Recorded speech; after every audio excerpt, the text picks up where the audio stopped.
어버이 주일을 맞이하여서 이 자리에 오신 모든 부모님들과 자녀분들을 주님의 이름으로 축복을 드립니다. 자, 오늘은 어버이 주일인데요. 여러분, 어버이날 어떻게 시작되었는지 혹시 아시나요? 100여 년 전에 한 시골 어느 한 마을에 한 과부와 또 외아들이 살고 있었습니다. 그 당시 너무 어려운 시절이었기 때문에 낮에는 이 과부는 낮에는 양계를 하고 밤에는 삭 바느질을 하면서 우리 아들을 뒷바라지 하였습니다. 열심히 등록금을 마련했는데 땀과 눈물로 자식을 위해 뒷바라지를 하는 어머니를 위해 이 아들은 부지런히 열심히 공부하여서 그 지역 전체에서 수석을 하게 되었습니다. 그래서 대통령상을 받는 영광의 주인공이 되었는데요. 자, 그러나 가난한 과부인 어머니는 이 아들의 졸업식장에서 입고 갈 그 변변한 옷이 없어서 아들에게 내가 이번 졸업식장은 참석하기 어렵겠구나, 옷이 없어서. 그러니 네가 좀 이해 좀 해줘라, 그렇게 말했더니 이 아들이 굳고 우리 어머니에게 이야기를 합니다. 어머니가 없는 졸업식장에 무슨 의미가 있겠습니까? 어머니가 꼭 와주셔야 합니다. 꼭 와주셔야 합니다. 아셨죠? 하면서 새끼손가락 걸고 약속을 하고 이제 졸업식장 타고 왔습니다. 자, 단상에 선 우리 이 아들은 이제 연설을 하려고 했습니다. 많은 청중들이 주목을 하였는데 어떤 말을 할까 주목했는데 이 아들이 갑자기 목에 걸고 있는 메달을 벗고 저기 구석에 있는 어머니한테 걸어가는 것이었습니다. 그러면서 높이 손을 올리면서 이분이 저의 어머니입니다. 이 메달은 우리 어머니가 안 계셨다면은 있을 수 없는 메달입니다. 모든 영광 감사는 우리 어머니에게 돌립니다 라면서 어머니를 높였다고 합니다. 자, 이분이 바로 훗날 미국의 28대 대통령에 오른 우드로 윌슨 대통령입니다. 그리고 그는 1914년 본인의 재임 기간 중에서 우리 상하 의원들에게 눈물로 호소합니다. 여러분, 저는 미국의 자녀들의 가슴 속에 어머니의 사랑을 불타오르게 하고 싶습니다. 아니, 어머니를 잃어버린 모든 사람들에게 어머니의 사랑을 가르쳐주고 싶습니다 라며 이런 연설을 통해서 마침내 윌슨 대통령은 상하 의원의 동의를 얻어 5월 둘째 주 주일을 어머니 날로 제정하게 된 것입니다.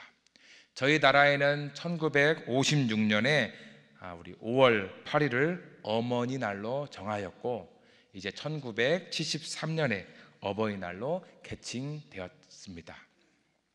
자, 올해 우리 4월에 제2회 배민 신춘 문예가 있었는데요. 우리 배달 음식 아시죠? 배달 음식으로 행시를 쓰는 건데 이런 작품들이 있었습니다. 먼저 쫄면. 자, 쫄바지도 못 입고 면바지도 안 들어가, 뭐 이런 작품들입니다. 자, 피자로 또 있습니다. 피할 수 없다면 자연스럽게 내 뱃속으로 넣자, 뭐 이런 것들. 자, 여러분들이 운을 띄워주십시오. 초밥입니다. 초밥. 운 띄워주십시오. 시작. 초반에 밥 많이 먹으면 뷔페에서 롱런 못해, 뭐 이런 것들. 자, 그 신춘문예에서 대상입니다. 대상은 불고기 피자였습니다. 자, 여러분들 운 띄워주십시오. 불 조심해. 가스밸브 잘 잠그고 고기 같은 것도 좀 사 먹어. 기어이 독립하니 좋니? 피치 못할 사정 아니면 가끔은 자기 전에 엄마한테 전화 좀 해줘. 이 작품이 대상이었다고 합니다. 아마 엄마의 자식 걱정과 바램을 엿볼 수 있는 작품인데요. 성도 여러분, 주무시기 전에 부모님께 안부 전화 하시나요? 저도 잘 하지 못합니다. 아주 쉬운 건데 잘 하지 못해요. 그냥 전화 걸고 어머니 아버지 오늘 별일 없으셨습니까?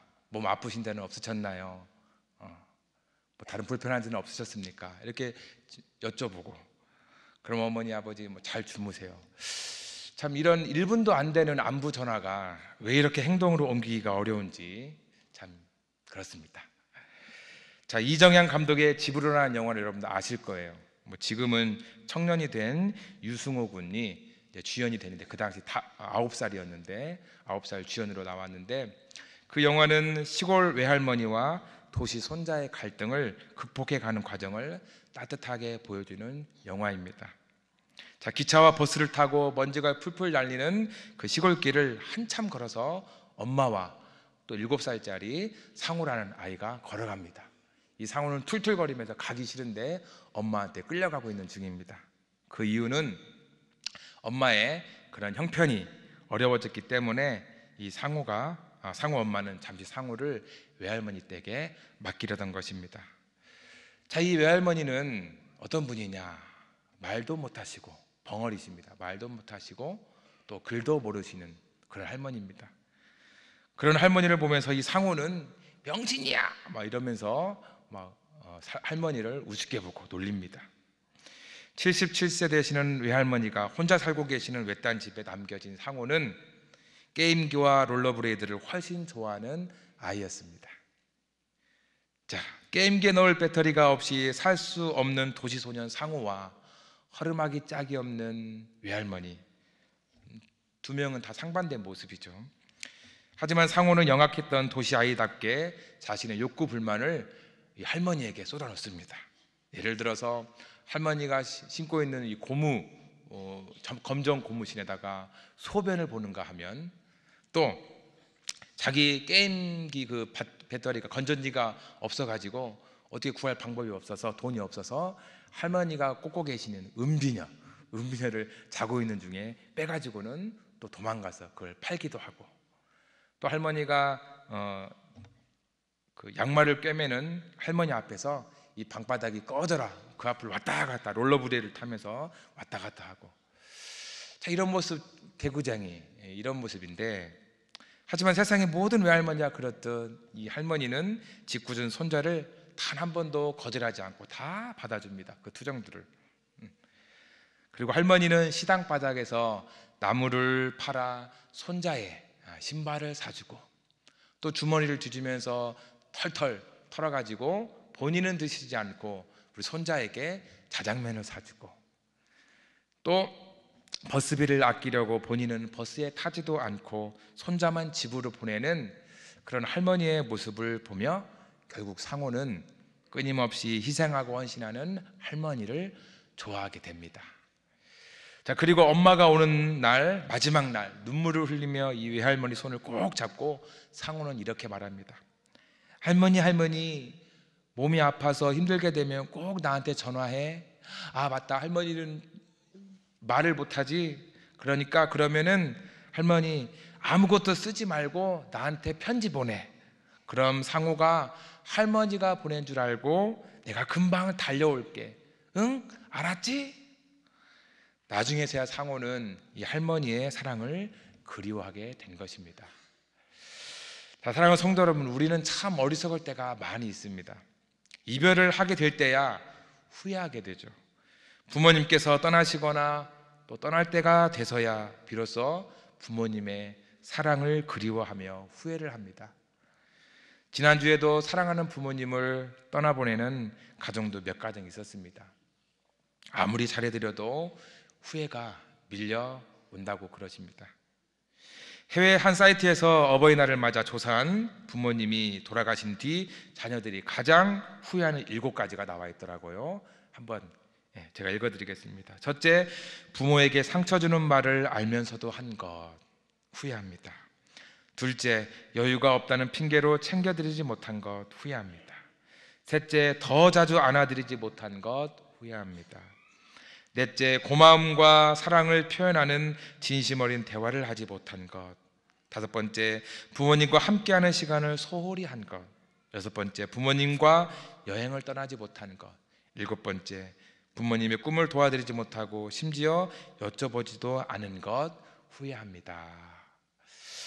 여러분, 저도 이 글을 읽으면서 부모님에 대한 그런 후회스러움이 있죠. 왜 없겠습니까? 아마 여기 앉아 계신 모든 분들이 부모님을 생각하면 내가 그때 왜 그랬을까라는 그런 후회스러움이 밀려올 것입니다.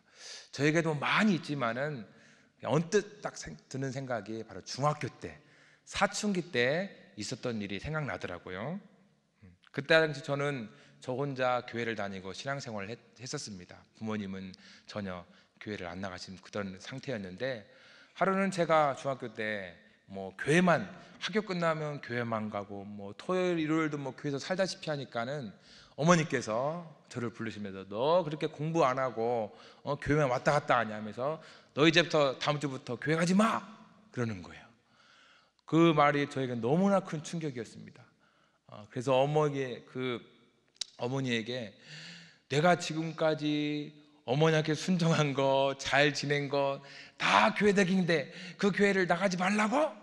내가 그럼 어떻게 변하는가 봐! 하면서 막 집에 있는 그 세워져 있는 그 시계 있죠? 시계 세워져 있는 시계도 막 바닥에 던지고 컵 던지고 집을 남장판 만들었습니다. 아파트에서 고래고래 막 소리치면서 심지어 어머니께 욕까지 하면서 내가 어떻게 변하는가 보라고.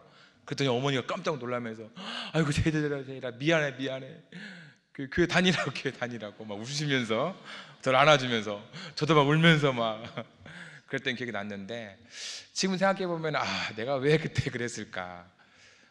아마 그때 어머니가 큰 충격을 받았을 거예요. 전혀 제가 그런 사람이 아닌데 그렇게 행동해서 지금도 후회스럽습니다. 여러분, 우리에게는 부모님을 향한 아쉬움과 원망이 있습니다. 하지만 부모님이 돌아가신 뒤에는 더 큰 후회와 아픔이 되곤 합니다. 살아계실 때 잘 해드린 그 조그만한 것이 돌아가신 후 해드릴 어떤 것보다 더 크다라는 사실을 여러분들 깨닫기 바라겠습니다. 여기 계신 모든 기쁨의 교회 성도님들은 부모님께 정성껏 효도하심으로 후회하는 일이 없기를 주님의 이름으로 축복합니다. 자, 사실 오늘 부모 공경은 인생의 기본이죠. 오늘 말씀 1절에 중요한 단어가 나옵니다. 자녀들아, 주 안에서 너희 부모에게 순종하라. 이것이 옳으니라. 자, 신약 성경에 무려 180회 가량 나온 이것은 옳으니라라는 이 말이 나옵니다. 자, 이것이 옳으니라는 단어는 법으로 정해져 있거나 혹은 어떤 법칙에 의해 만들어졌다기보다는 그냥 당연한 것, 상식적인 것이다라는 것을 의미합니다. 즉, 부모님께 순종하고 부모님을 공경하는 거 당연하다, 옳다라는 거예요. 뿐만 아니라 2절 말씀에서는 내 아버지와 어머니를 공경하라. 이것은 약속 있는 첫 계명이니. 여러분도 아시다시피 하나님께서 우리 인간에게 10계명을 주셨습니다. 1계명부터 4계명까지는 하나님을 이렇게 섬겨라 라는 하나님을 위한 계명이라면은, 이제 5계명부터 10계명까지는 인간을 위한 계명이죠. 뭐 거짓말하지 말라, 도둑질하지 말라, 간음하지 말라. 그런데 인간을 위한 첫 계명, 이 5계명이 첫 계명, 바로 내 부모를 공경하라가 바로 첫 계명입니다. 그만큼 부모님을 공경하는 이 계명이 얼마나 크고 우선순위 되어야 하고 당연한 도리라는 것을 말해주고 있죠. 그런데 이것을 모르고 어떤 분들은 기독교는 효가 없는 종교니 뭐 조상을 생각하지 않고 제사도 안 드리고 뭐 절도 안 하고 오직 하나님 예수님만 섬기는 부모도 모르는 종교다 라면서 뭐 이렇게 단정 있는 분들이 계세요. 그런데 그런 분들은 성경을 오해하고 있는 것입니다. 분명히 성경은 부모를 공경하라, 부모님께 순종하라. 그래서 성경은 이런 말씀이 있어요. 잠언 1장 8절에 내 아들아 내 아비의 훈계를 들으며 내 어미의 법을 떠나지 말라. 잠언 15장 20절에 지혜로운 아들은 아비를 즐겁게 하여도 미련한 자는 어미를 없이 여기느니라. 심지어 출애굽기 21장 10절에는 이런 말씀도 있습니다. 자기의 아버지나 어머니를 저주하는 자는 반드시 죽일지니라. 무서운 말씀이죠. 그만큼 성경은 부모 공경을 강조하고 있는 것입니다. 자, 그렇다면 성경에서 말하는 공경이 뭔가요? 공경.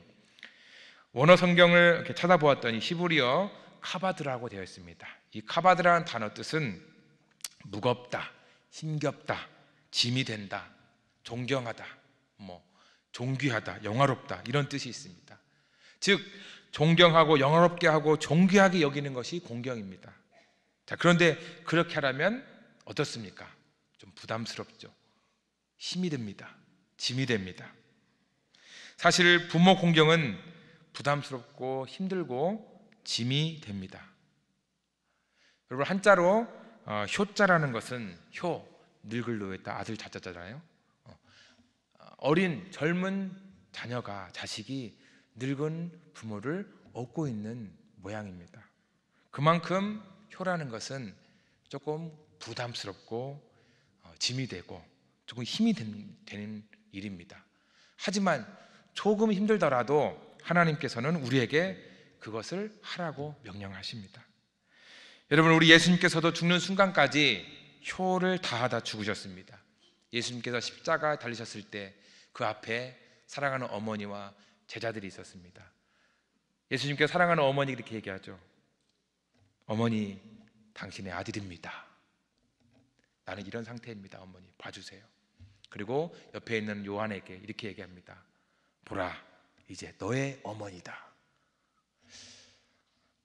우리 어머니를, 나의 어머니를 요한, 너가 잘 보살펴 달라, 공경해 달라, 잘 섬겨 달라는 그런 의미겠죠.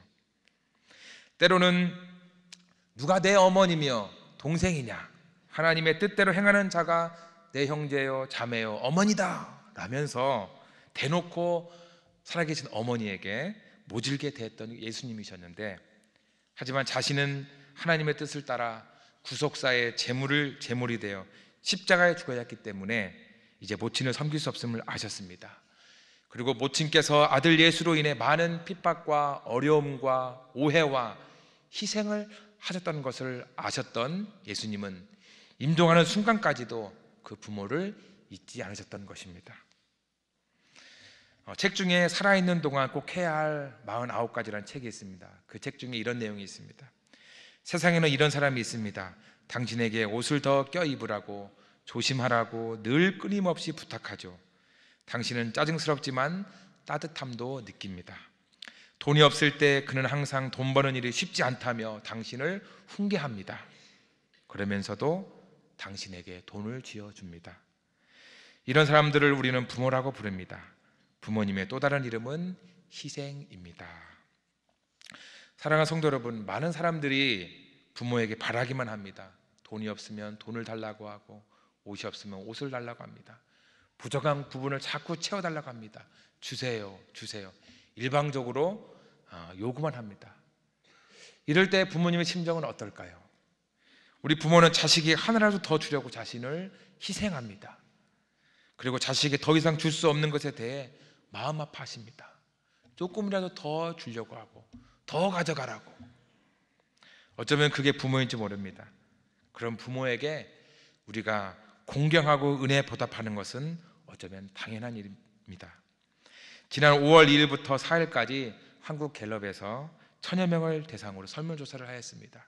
이번 어버이날 계획, 어떤 계획을 갖고 계시냐 물었더니 1위가 바로 46% 1위가 부모님과 함께 식사하기, 외식하기였다고 합니다.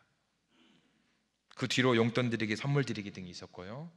또 최근 6개월 내에 부모에게 사랑한다고 말한 적이 있느냐라는 그런 질문에 40%가 사랑한다고 얘기했다고, 그리고 마지막 60%는 6개월 동안 사랑한다는 얘기를 안 했다라고. 그것도 많이 높은 수치가 많이 올라간 수치라고 합니다. 사랑한다는 말, 쉬운 말이면서 참 부끄럽고 좀 어려운 말이기도 합니다. 저도 표현을 잘 안 하는 사람이기 때문에 참 부모님께 사랑한다는 말이 참 쉽게 나오지가 않습니다. 자, 10년 전에 당시 75세였던 장모님과 함께 제주도 여행을 갔었는데요. 지금 뭐 다리가 아프셔서 이제 85세가 되셔서 다리가 아프셔서 잘 걷지를 못하셨는데 10년 전 그때 사위와 함께 제주도 여행 갔던 그 사진을 보여주면서 항상 제가 가시면은 고맙다고 고맙다고 아주 그때 기억이 좋았다고 그렇게 말씀하십니다. 자, 올해는 개인적으로 저희 아버지께서 76세로 하고 계신 일을 그만두시고 오랜만에 지금 집에서 쉬고 계시는데, 그래서 올 여름은 저희 부모님을 모시고 제주 여행을 갈 계획입니다. 조금 부담스럽죠. 저희 가정이 5가정이고 부모님 2분이면 7가정인데 어떻게 한 차로 갈까, 이런 여러 가지 부담되지만은 그래도 가려고 합니다. 좋은 추억을 만들어 보려고 합니다. 자, 성도 여러분들은 어버이날을 맞아 어떤 계획을 갖고 계시나요? 준비한 분들도 계시겠지만 아직 준비 못한 분들도 계실 겁니다. 또 이 자리에서는 또